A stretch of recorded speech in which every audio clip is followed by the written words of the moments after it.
Okay, well listen, that was a brilliant film, amazing music, and it's a very, very unique film.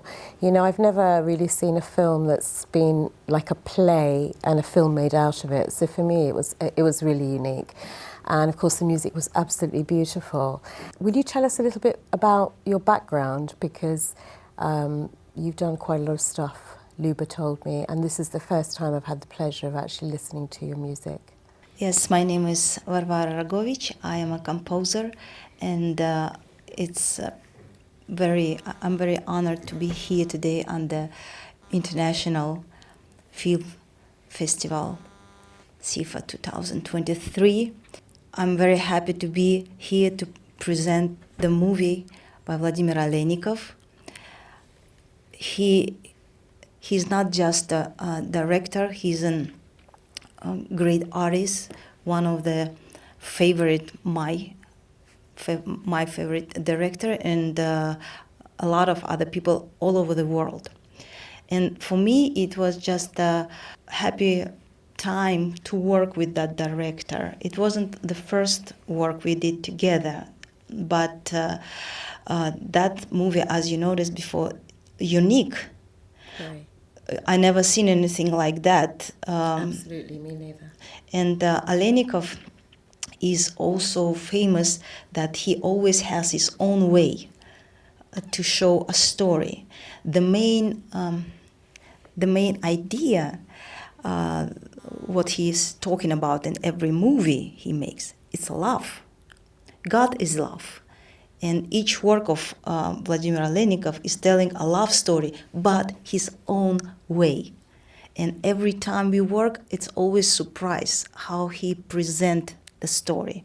So this story was, in the beginning, was as a script. He sent it to me, and I read it, and I was like impressed. One of my favorite book when I was a child was Myth and Legend of Ancient Greece. And he said one of my favorite book was Myth and Legend of Ancient Greece when I was a child. So we were discussing about that together, and that was my inspiration to write a music for this play. And you know, it's always, for me, it's a pleasure to work with that great director, great artist as Vladimir Alenikov. We did before big play. We did another movie before. Then right now we just finished a new movie, also very different from what we've seen just now. And right now also we're working on the other play.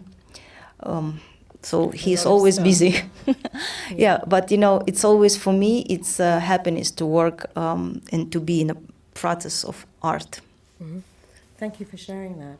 And in fact, you talk about the classics, and I studied classics for A-level, and I did it in a year because I dropped another subject and I crammed it all in, and actually, since I was the age of 18, I've been absolutely fascinated by the classics and all these sort of myths and things. So I actually really enjoyed the way that he put that together, and the music really complemented it. And I want to ask you a few questions because, you know, these days music is very different, isn't it? It's not like, you know, when film first started, you had a big orchestra, and then now everything is, you know, obviously digitized. But here you've kind of got a combination of both. So I kind of want to get your insight into some of the ways that you actually work creatively. I just want to know, first of all, when you actually decided particularly that you wanted to work in film. I mean, when was this? Was this several years ago, or is this quite a recent phenomena? No, that was quite recent. And well, when he sent me the script and I read it, and I called him right away and I say, I have to write it because I love it. It's a very unique way to explain that story that everybody knows, and this story is always terrify people, you know, everywhere. Even here in London, we saw statue of Perseus with the head of Gorgon Medusa. So he makes it as a love story. That's what I'm saying, that he always create a story unique way. It's always you never know what expect from his fantasy. Thank you so much. I just wanted to ask you, I mean, how do you generally approach kind of collaborating with the directors, and how do you actually understand their vision? I mean, what's the process for you?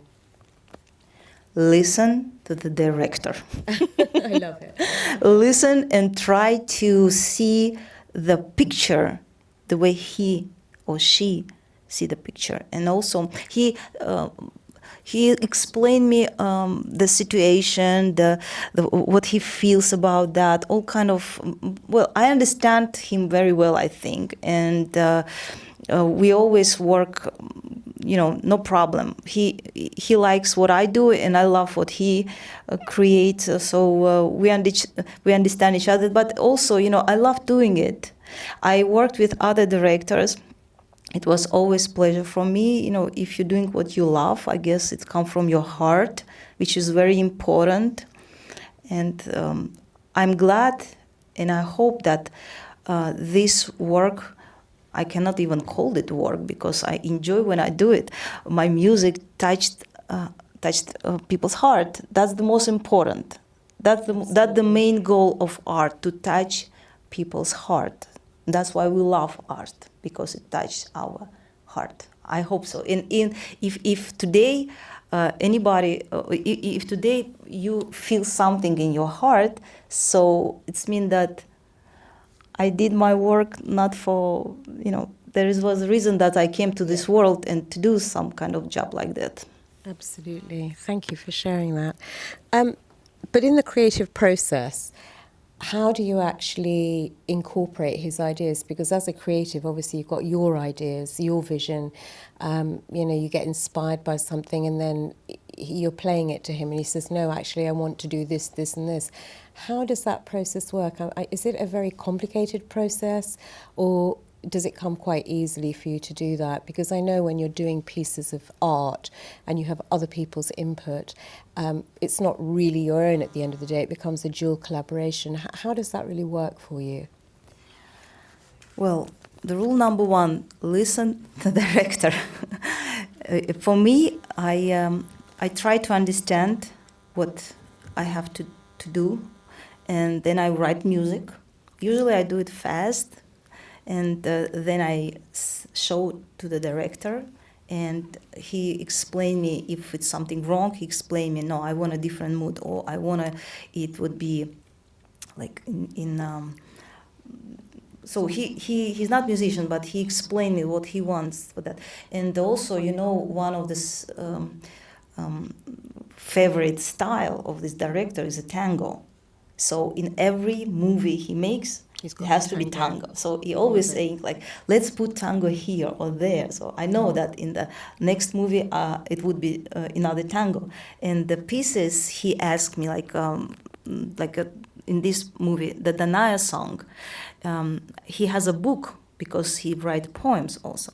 So in his book, I saw a Danaya song, and I say, why don't we put this in the movie? Mm-hmm. You say, like, okay, if it's good, let's do it. So I put that as a song, and then I say, let's do another song, and that's how we work. So he trusts me. That's also very important when the director trusts you.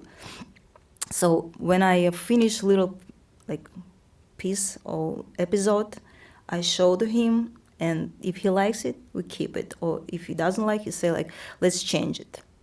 That's practically it. Okay. Sound like a perfect team.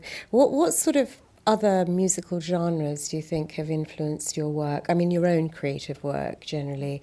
Obviously, when you're working for a film, you're given a spec and then you have to sort of adapt yourself according to the style that they've told you. But I understand you probably compose music for yourself as well. So what inspires you? Which genres have influenced your own sort of creativity generally? Well, I have classical music background from I was 5 years old. Then at age of 16, I started to play jazz music. So I had my own jazz band, and I still have, and I perform in jazz band in Manhattan. So also I grew up with different kind of folk music. You know, I was born in Ashgabat, Turkmenistan, so it was all kind of Turkmen, Armenian and Russian, Ukrainian, Jewish, all kind of music, and it's in my heart. And beside that, I love pop music. I compose fusion style. I perform in a jazz festival. So I love rock music and I perform rock music. Wow. So all kind of styles I love, and I know how to do it. I play piano as a jazz musician in Manhattan, I mean in New York, and not only.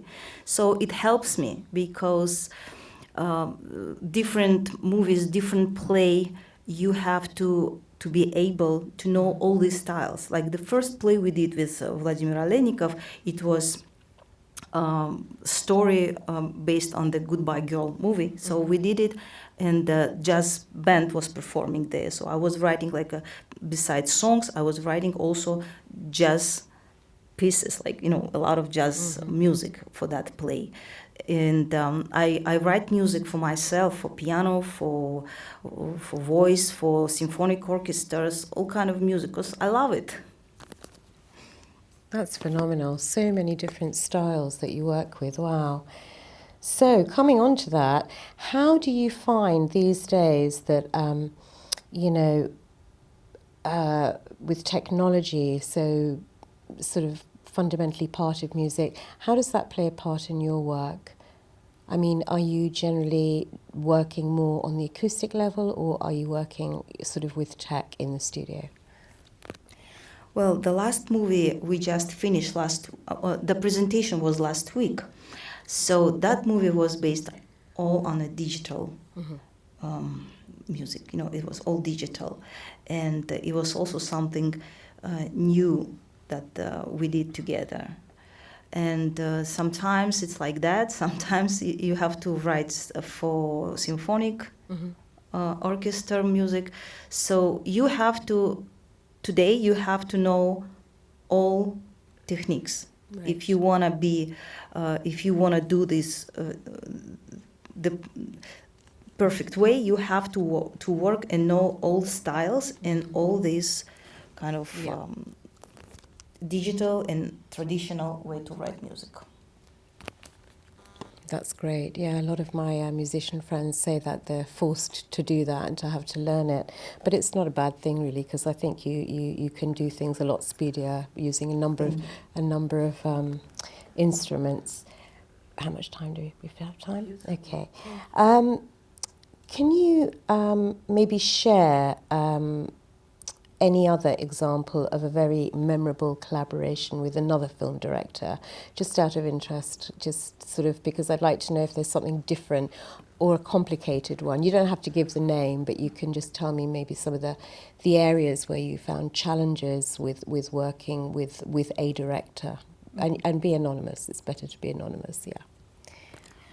Well, you know, I started when I was in conservatory to write music, and I started to write play. That was probably for me the most not difficult, but I was really not sure about what I was doing because I was still very young, and the director he kind of guided me. And since that, I got an idea that you have to listen to the director. Wherever you want to write for yourself, you do it separate. You have to listen to the director.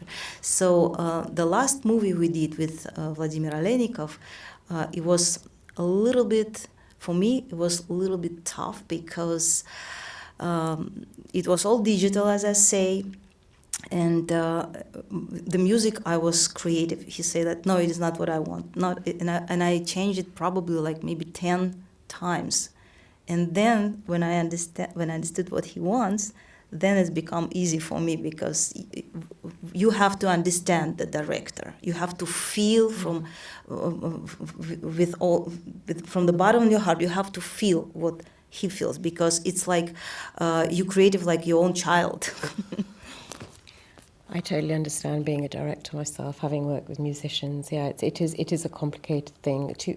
Two parties, cooking the same broth. Can I ask you something personal? I mean, what big life lessons do you think you've learned along the way, to bring you to this point? Have there been situations where you've thought to yourself, do you know what, I just think I'm not going to make it, but those things that happened actually taught you to be more resilient? Are you able to share anything on a personal level? Well, sometimes life gives you some challenge that you have to go through, and it is not only like professional kind of problems, it's also like problems of life. And that's also probably God guide us to the point, like I really thanks God for being here today, and all the troubles I had lead me here. So no matter what, if you do what you love, just go and don't listen to that people would say something or you're not sure about yourself. If you love it, you have to do it. So I had troubles when I started to do like jazz music, because especially in Turkmenistan, in Ashgabat, nobody believed that woman can do that kind of music. Everybody was saying this is not for women, the jazz music. So I was singing, and the musicians and the other people didn't believe that I will be good in that. So I didn't listen to anybody, and I become jazz musician. So that's what I'm saying. If you love it, just do it. Just do it. That's incredible. And just another question, because we're living in times where we, talk about equality and things like that. Did you find it difficult breaking into music and film? Did you find that there were obstacles, or were you welcomed as a woman? Or did you find that you're competing for work with other men, for instance? I'm just curious to know, obviously, and also coming from somewhere like Turkmenistan, did you have any challenges there? Was it something you had to fight to do, or did things come quite naturally for you? Well, as I said, it started when I was in my country, Turkmenistan, and since I get strong there, I understood that you have to do what you love, no matter what. And of course, the other problems, the other obstacles wasn't so big for me after that. Because I used to perform on the international jazz festivals, and when I come back, people who said that no, you never will play, you never will do something good. They saw that I was on international jazz festivals, so I don't need anybody to telling me. So if you love music, if you love what you do, you're doing movies. Oh, don't listen to anybody, just go and do it. Wonderful. Just a last couple of quick questions, because I think we're going to be running out of time. Are there any future collaborations that you're working on currently that will, manifest soon? Anything you can share with us that you're doing? Yes, that's true. Right now, as I say, I'm working on other Vladimir Alenikov play.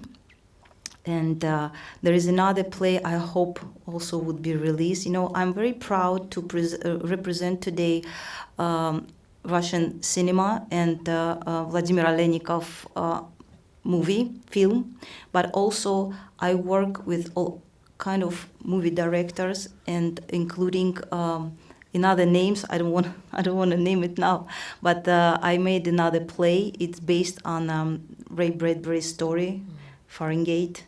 Everybody knows that story, so it's already ready, and I hope it will be released soon. Thank you so much. That was absolutely wonderful. Can we have a round of applause for this amazing lady? Thank you. Thank you.